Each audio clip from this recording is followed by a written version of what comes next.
Siapa, siapa? Oke, Pak Sandi, kira-kira apa nih Pak Ya, yang Pak. bisa kita diskusikan hari ini? Yang sifatnya general umum Eh, dulu. ya, selama ini kan Pak, udah banyak kirim CV tuh Pak, Ya, tapi belum ada yang nyangkut tuh Pak. hmm. Entah kesalahannya di mana Pak. Saya Oke, juga coba-coba lihat CV orang gitu kan. baik. Saya ada pertanyaan Pak. Bapak pada saat melamar itu Hmm. apakah menggunakan CV yang dikirim ke saya ini Pak? Betul Pak, Betul betul ya? Pak, Oke. Pak, betul mungkin Pak. secara garis besar, Bapak total pengalaman kerja berapa tahun Pak?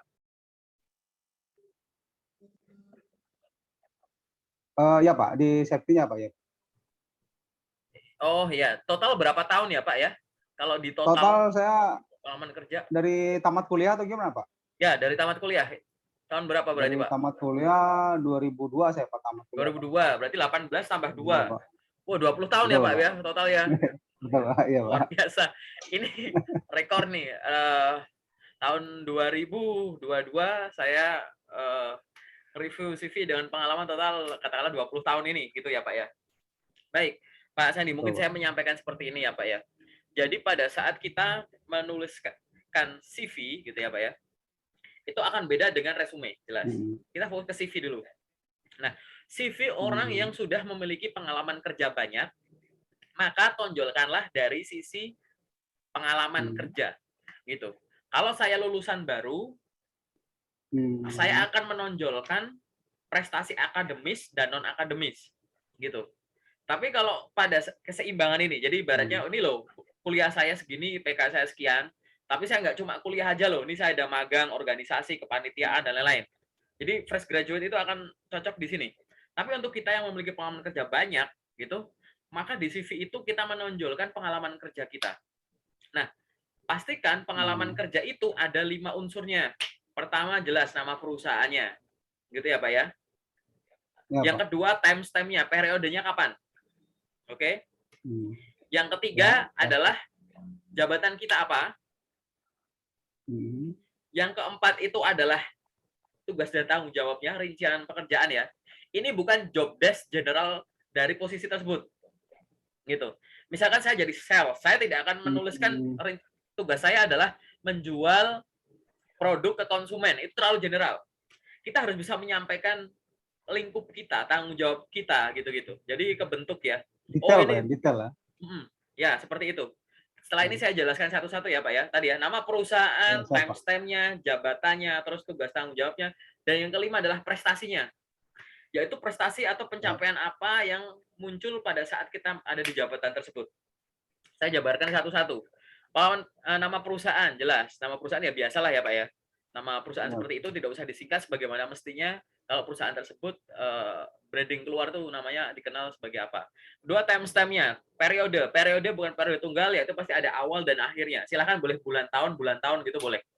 Gitu. Kalau misalkan kita masih di sana tulis mulainya kapan, strip sekarang intinya gitu. Timestamp itu silahkan dicantumkan dan pengalaman pekerjaan yang terkini ditulis duluan. Jadi semua yang ada penanda waktunya, yang terkini ditulis dulu di atas. Entah pengalaman pendidikan, training gitu ya, sertifikasi, pengalaman kerja, yang terkini ditulis duluan, baru mundur ke bawah. Oke. Terus setelah timestamp adalah jabatan kita. Ya fungsional itu ya gitu yang di struktural itu apa. Kemudian setelah itu tugas dan tanggung jawab. Nah, ini biasanya kendalanya di sini. Nomor satu, kita tidak usah menjabarkan definisi pekerjaan kita itu ibaratnya gini Pak, kebanyakan itu nulisnya panjang, tapi sebenarnya beberapa poin itu bisa digabung. Digabung itu bisa ada kata gantinya Hmm. atau frasa gantinya gitu. Atau yang lain adalah kebanyakan itu definisinya itu adalah secara general tadi. Kalau saya jadi sales, saya menuliskannya adalah menjual produk ke konsumen. Itu terlalu general. Kalau misalkan Bapak ada jabatan, nanti dilihat.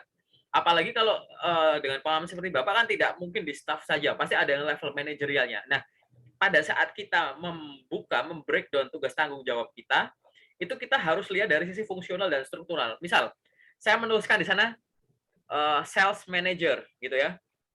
Itu harus Ya. ada unsur salesnya, ada unsur manajerialnya, gitu loh Pak.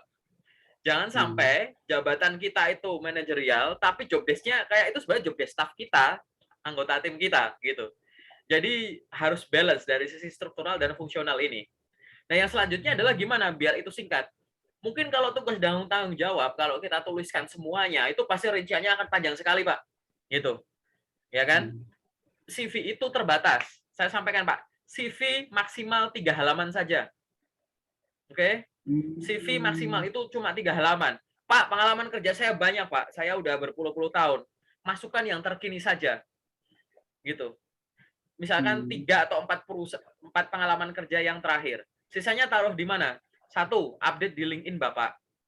Oke? 2, simpan di portofolio Bapak. Bapak membuat portofolio. Boleh sebagai PDF, boleh sebagai PPT. Portofolio tersebut silahkan masukkan, misalkan disimpan ke cloud gitu atau ke Google Drive gitu ya. URL Google Drive-nya dicantumkan di CV. Seolah-olah bahwa ini adalah CV saya yang terkini dengan pengalaman kerja saya memang sudah sekian puluh tahun, tapi yang saya cantumkan itu adalah yang 5 tahun terakhir misalkan, atau berapa tahun terakhir. Apabila informasinya masih kurang detail, ini ada link ke LinkedIn saya, silahkan dicek, atau ada URL ini ke portofolio saya, silahkan cek ke Google Drive, nanti download. Begitu. Jadi tidak semuanya disodorkan di depan. CV itu akan ada dari 1 sampai 3. Tapi untuk orang yang punya pengalaman banyak, biasanya di 3. Itu udah mentok. Karena kalau kelebihan, Pak, tidak akan dibaca. Biasanya seperti itu. Karena kita butuh yang update-update saja. Tapi memang untuk fungsi-fungsi tertentu, karena kita butuh detail ya, Pak ya. Kadang kita butuh detail portofolionya, atau kadang kita butuh detail fungsinya dia. Karena yang rekrut dia tuh bukan rekruter-rekruter yang cuma rekrut level entry sampai mid. Biasanya yang udah level atas gitu ya, Pak ya. Sehingga rincian itu butuh dimunculkan. Nah, memunculkan itu tidak harus disodorin di depan semuanya. Gitu. Ditaruhlah di Google Drive gitu ya, filenya. Google Drive-nya tuh siapapun bisa akses, bisa mengunduh dokumen tersebut gitu ya, Pak ya. Itu linknya Google Drive taruh di CV. Jadi nanti di informasi pribadi akan ada selain nama dan foto misalkan, nanti kan ada alamat email, nomor telepon, terus ada akun LinkedIn, terus mungkin URL portofolio. Jadi kalau Anda merasa ini kurang, unduh ke sini, cek ke sini gitu. Ini kurang silahkan cek di LinkedIn saya. Seperti itu. Itu yang benar seperti itu. Daripada semuanya dimasukkan nanti tidak terbaca. Atau yang nomor 2 adalah kita akhirnya cuma dari 5 unsur tadi, kita cuma memasukkan biasanya jadi 3. Nama perusahaan, periodenya kapan, jabatan kita apa. Nah, itu malah lebih salah juga. Karena itu hanya menunjukkan bahwa saya pernah sebagai ini di sini sekian lama. Ya, saya pernah enggak. Padahal ada yang harus dipamerin lagi. Nomor 4 yaitu tugas dan tanggung jawabnya itu tadi. Nah, gimana caranya nulis tugas tanggung jawab? Biasanya kan ada balas and numbering gitu ya. Titik gitu ya. 3 aja nggak apa-apa, nggak usah banyak-banyak. Gitu. 3 itu tapi bisa melingkupi semuanya. Misalkan jelas, misal kita ada di level manajerial, misal tadi kayak sales manager gitu misalkan atau operational manager. Maka kita langsung ngomongin cakupannya saja. Itu membawahi 5 orang supervisor dan 30 orang staff gitu ya. Untuk handle katakanlah 10 project selama setahun di wilayah misalkan di wilayah Jawa Barat dan sekitarnya, misal gitu. Itu udah ada cakupannya kan gitu. Berapa orang yang saya manage, berapa orang yang saya gini-gini gitu. Nah, seperti itu. Yang selanjutnya mungkin balance yang kedua adalah Bapak boleh menyampaikan terkait dengan fungsinya Bapak yang tadi dari sisi manajerial dan fungsionalnya tadi ngapain gitu. Targetnya seperti apa gitu. Tapi juga yang jangan yang general gitu. Misalkan kayak seperti targetnya itu misalkan menjual produk handphone merek ini dengan target sekian per bulan misal seperti itu. Kalau Bapak kan ini dari sisi ini apa sih Pak? Mohon maaf saya cek dulu ya Pak ya. Siap, Pak. Berarti kalau Bapak ini HSE ya Pak ya ini berarti Pak? Betul, Pak. Betul, Pak. HSE. Nah, silahkan dijabarkan Pak gitu. Saya yakin di sini pasti Bapak sering menjadi entah tim leader, entah koordinator, entah supervisor, entah mungkin manajer, mungkin lebih dari itu gitu. Nah, silahkan fungsi yang ditulis pada penjabaran pertama dari pengalaman kerja adalah lingkupnya Bapak. Berapa yang dibawahi, berapa cabang yang dihandle gitu, berapa sites mungkin yang dihandle sama Bapak di area mana gitu. Jadi itu nanti cakupannya itu udah kegambar dulu. Itu masukkan di job desk yang paling atas. Seperti itu ya Pak ya, Hmm. gitu. Baru nanti Oke. di dalamnya adalah fungsi-fungsinya Bapak, ya fungsi-fungsi manajerial tadi gitu. Mulai dari memplanning, terus habis itu mendelegasikan dan lain-lain gitu, eksekusi, monitoring, evaluasi dan lain-lain itu. Itu fungsi-fungsi itu baru nanti ditonjolkan gitu di satu atau dua balance yang lain gitu. Nah, itu adalah cara menjabarkan secara singkat, Pak, gitu. Kalau memang Bapak memang ini kan tipenya itu adalah bukan pekerjaan yang atau bidang yang generalis ya, ini udah spesialis ya, Bapak kan spesialis di sana. Sehingga penjabarannya Hmm. itu detail memang iya, tapi lebih ke cakupan-cakupan yang memunculkan angka gitu, itu sudah kegambar dari posisinya Bapak gitu. Jadi udah muncul skop-skopnya tadi. Nah, hal ini akan sangat membantu Bapak untuk membreakdown pengalaman pekerjaan yang panjang itu sepertinya, gitu ya Pak ya, gitu. Karena nanti sebenarnya tadi beberapa fungsi itu bisa diganti pakai satu kata. Misal eh, memasukkan makanan ke dalam mulut, mengunyah selama 33 kali, menyalurkan akhirnya bisa ngomong sistem pencernaan ibaratnya gitu. Ya. Ada hal-hal yang bisa bisa dipendek-pendekkan seperti itu. Ini saya nggak bilang semuanya dibuat sebagai sesuatu yang general, tidak. Namun beberapa fungsi itu bisa digabung-gabungkan seperti itu, Pak. Nah, kalau memang nanti butuh yang dijabarkan, Hmm. silahkan masukkan di LinkedIn atau di portofolio. Karena memang dua itu untuk itu gitu. Memang butuhnya untuk seperti itu. Kalau yang di CV itu untuk rincian yang awal. Itu sih Pak yang saya tahu ya untuk yang sekarang ya gitu. Gitu. Jadi lebih ke arah sana. Kalau misalkan Bapak lebih dari 3 4 gitu boleh nggak? Boleh nggak masalah. Karena Bapak memang kan ini kan lebih ke pro ya, pro hire gitu ibaratnya gitu. Jadi udah yang experience-nya udah besar gitu. Jadi ada di segitu nggak masalah lah, tapi nggak yang terlalu panjang lagi gitu. Saya menyarankannya itu yang detail dimasukkan ke sisi yang portofolio atau akun LinkedIn. Jadi ditonjolkan dari sisi tadi. Ini kita baru bahas terkait dengan breakdown ya, terkait job desk. Selanjutnya yang kelima adalah prestasi. Silahkan Bapak ada menu prestasi di sana. Gitu. Prestasi itu kalau Bapak ada yang dalam tanda kutip dapat piala, piagam, hadiah apapun, nominasi ini apapun, silahkan dimasukkan. Tapi kalau prestasi-prestasi yang sifatnya seperti itu tidak ada, silahkan coba dicek terkait dengan ya fungsi Bapak. Fungsi Bapak yang akhirnya prestasi itu adalah suatu pencapaian yang satu, mungkin bisa dikonversi jadi angka, Pak. Gitu. Saya memberikan contoh jadi sales lagi karena Hmm. saya sales gitu ya. Misalkan mampu menjual 50 unit motor per bulan atau rata-rata mampu menjual 50 unit motor per bulan, 50 unit gitu ya, angka ada satuannya gitu. Atau mampu menjual 50 unit motor senilai sekian miliar gitu. Nah, itu juga silahkan. Ada nggak yang hal-hal yang bisa dikonversi menjadi angka seperti tadi? Misalkan berapa kali ini gitu. Terus saya nggak tahu ya kan mungkin ada kayak list time accident gitu-gitu LTA jam-jamnya itu mungkin saya nggak tahu sih ya, soal HSE. Bidang saya itu juga Oh ya. bidang saya Disebut. migas Pak tapi saya nggak kerja di migas gitu. Gitu. Jadi saya masih ingat-ingat dikit-dikit lah gitu Pak gitu. Mungkin Bapak bisa dari sisi sana gitu. Kan ada target-target tertentu kan gitu kan. Gitu. Boleh tuh Oke, dimasuk-masukkan oke, ke arah oke. sana gitu. Eh ya kan biasanya seperti itu kan kalau nggak berapa berapa juta jam nggak ada ini kan bikin jaket Betul, Pak ya. misal gitu ya. Kayak gitu-gitu. Jadi silakan itu kan pencapaian-pencapaian gitu gitu. Gitu. Hmm. Nah, itu silahkan yang bisa diangkakan atau ada suatu pencapaian yang bisa diangkat itu boleh dimasukkan. Jadi pengalaman kerja kita tuh harus ada 5 ini yang sempurna gitu ya, Pak ya. Minimal 4 lah kalau yang baru-baru entry, tapi kalau Bapak pasti ada 5 ini. Silahkan untuk bisa dimasukkan gitu, Pak. Hmm. Gitu. Dan tadi pengalamannya pasti akan sudah banyak gitu sehingga bisa dituliskan seperti tadi gitu. Jadi lebih lebih seperti itu sih Pak untuk pengalaman kerja. Nah untuk pengalaman tadi ya yang ditonjolkan itu tadi untuk orang yang punya pengalaman kerja banyak itu adalah pengalaman kerjanya gitu ya. Selain pengalaman kerjanya apa? Ya training sertifikasi itu yang Bapak miliki gitu. Ini 5 tadi ini saya Hmm. sudah selesai ya Pak ya pembahasannya ya. Ya, Pak ya, Gitu. ya. Saya izin lanjut sebentar lagi. Jadi orang yang punya pengalaman kerja banyak itu dia akan menonjolkan satu dari sisi pengalaman kerjanya yang di breakdown jadi 5 tadi, nama perusahaan, periode, jabatan, tugas tanggung jawab dan prestasi. Kemudian adalah selanjutnya itu adalah terkait dengan Bapak kalau ada training sertifikasi itu tonjolkan dulu, Pak. Gitu. Pernah punya sertifikasi atau training ini itu gitu ya, pelatihan ini itu gitu. Itu termasuk yang dimasukkan, yang ditonjolkan gitu, training and certification itu. Nah, sama training and certification ini ya pasti kalau Bapak dengan pengalaman selama ini pasti panjang sekali gitu ya, Pak ya, gitu.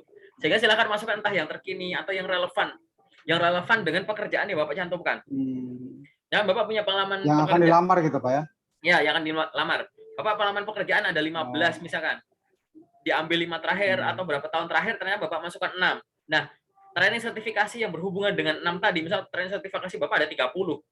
Silakan ambil yang relevan saja seperti itu. Sisanya masukkan ke link portofolio aja, Pak. Gitu. Portofolio dan LinkedIn. Nanti kan dokumen CV Bapak kan dibikin PDF ya, Pak ya. Nah, ya betul, Pak. Buat email. Jadi silahkan dibuat email, URL LinkedIn maupun URL portofolio bisa diklik, Pak. Jadi jadikan hyperlink gitu. Jadi kalau buka PDF Bapak, tadinya kursor tag biasa langsung jadi bisa kursor tik gitu ya. Klik berarti tinggal diklik langsung masuk ke tautannya Bapak gitu. Tadi bisa ngelink ke Bapak mau ngelempar ke arah mana gitu. Itu training sertifikasi. Yang selanjutnya adalah pengalaman. Tadi ya udah ya pengalaman kerja, kemudian training sertifikasi. Yang selanjutnya adalah skills gitu. Skills itu juga bagian yang Bapak tonjolkan di sana. Gitu. Skills itu macam-macam, Pak. Bisa skill itu pada dasarnya itu memang ada 4 ya, Pak ya. Paling bisa Bapak tonjolkan, yaitu nomor 1 pengetahuan bidang. Gitu. Pengetahuan bidang tuh ya yang sifatnya general gitu ya, sales and marketing, HSE, oil and gas gitu-gitu. Pengetahuan bidang seperti itu. Atau yang nomor 2 adalah tools. Tools ini bisa hardware, bisa software.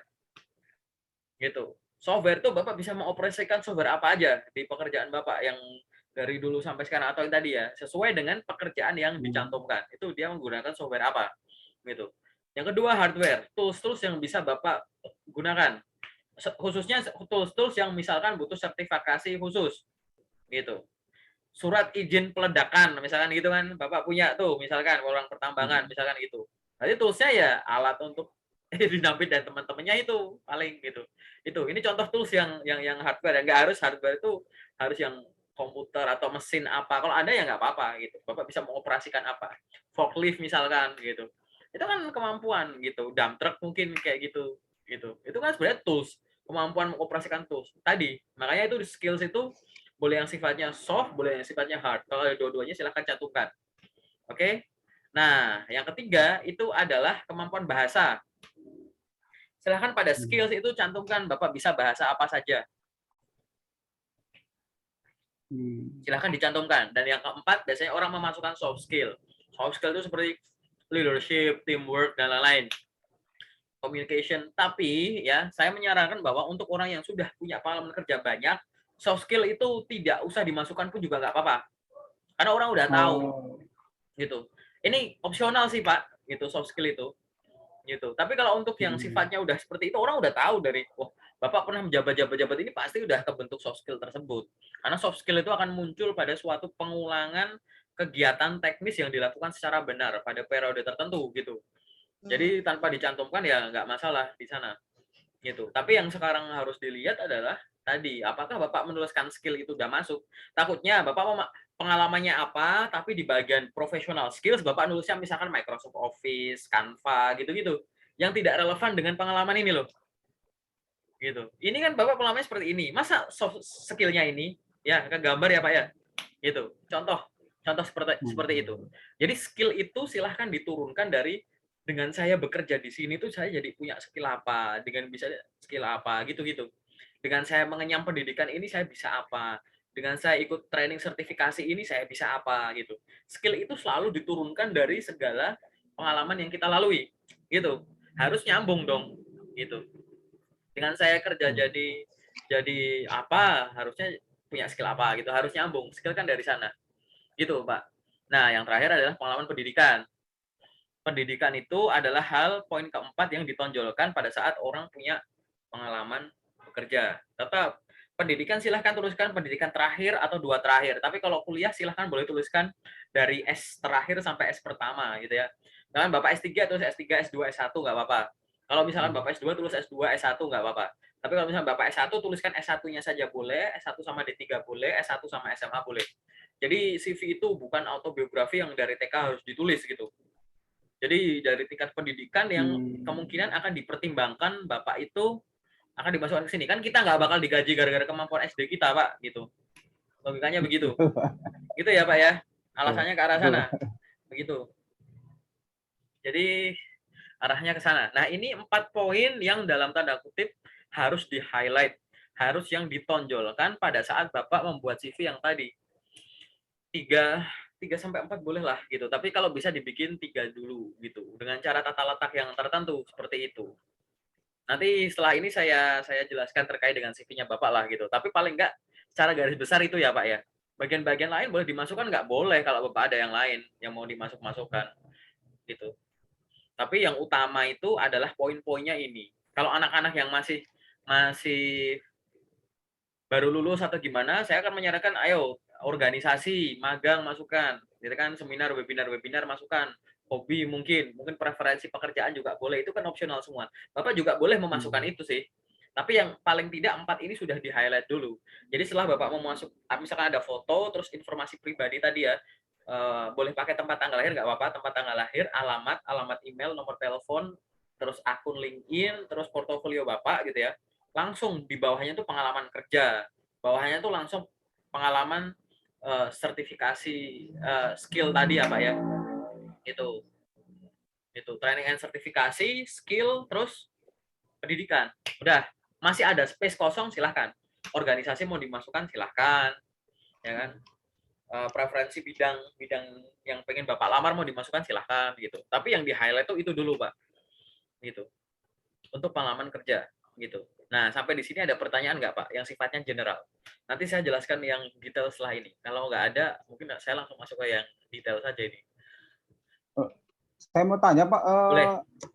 sering saya lihat CV itu yang 1 lembar itu loh Pak. Itu gimana kira-kira Pak ya? Satu Efektif lembar nggak itu kira-kira orang Pak? biasanya bikin namanya resume Pak, gitu. Jadi ada CV, Oh, ada resume. Resume itu memang dia tuh adalah sifatnya adalah mungkin dalam tanda kutip mirip kayak CV ya Pak ya, tapi dia hanya memasukkan informasi-informasi yang relevan terhadap posisi yang dibuka khas ya, terhadap suatu perusahaan tertentu. Jadi ibaratnya memang spesifik gitu. CV mungkin bisa untuk beberapa loker akan relevan, tapi kalau misalkan resume itu dia lebih cocok kayak satu itu. Nah, biasanya resume ini sifatnya yang lebih detail. Apa informasi yang ditulis di resume biasanya yang saya sebut ke Bapak tadi? Informasi pribadi sederhana, terus pengalaman kerja dijabarkan tapi nggak terlalu panjang karena halaman cuma satu gitu ya. Setelah itu sertifikasi dan training, punya sertifikasi apa gitu ya. Terus setelah itu skills, setelah itu pendidikan. Udah, itu aja. Jadi seperti organisasi, kepanitiaan lah gitu ya. Terus hobi, biasanya suka ada seperti itu.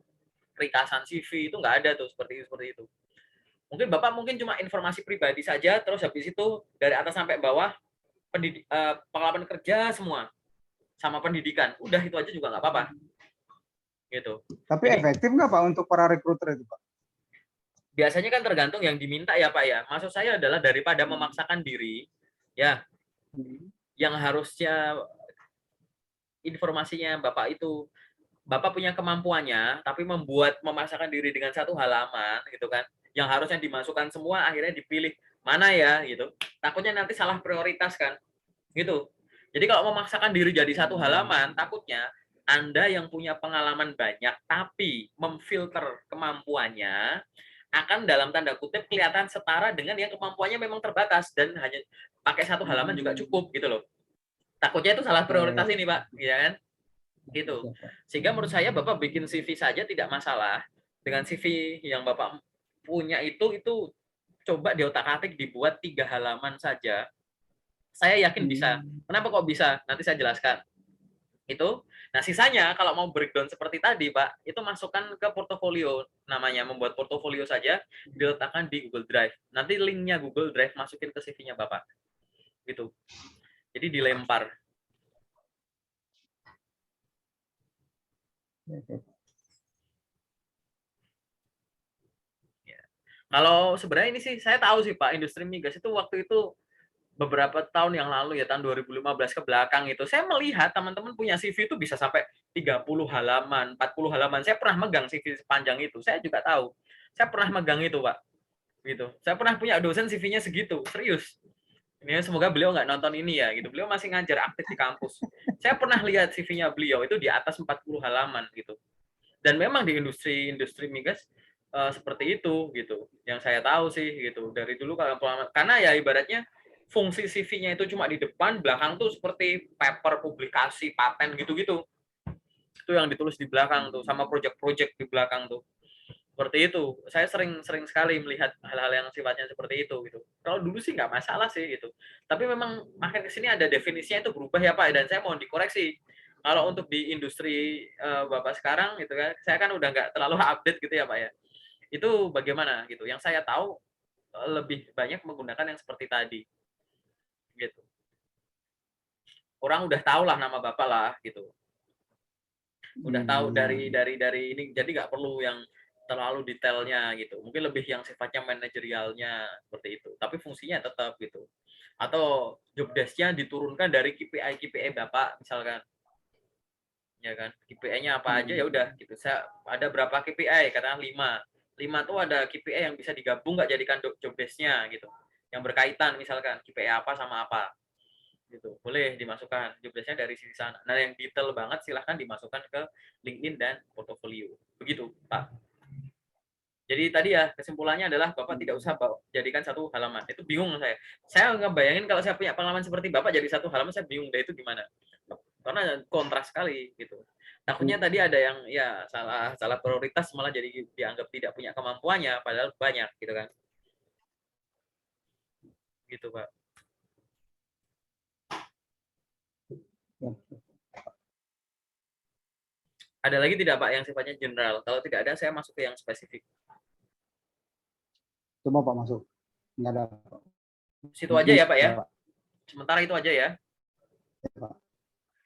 Sementara itu dulu Pak. Oke, saya sekarang masuk ke yang spesifik ya Pak ya.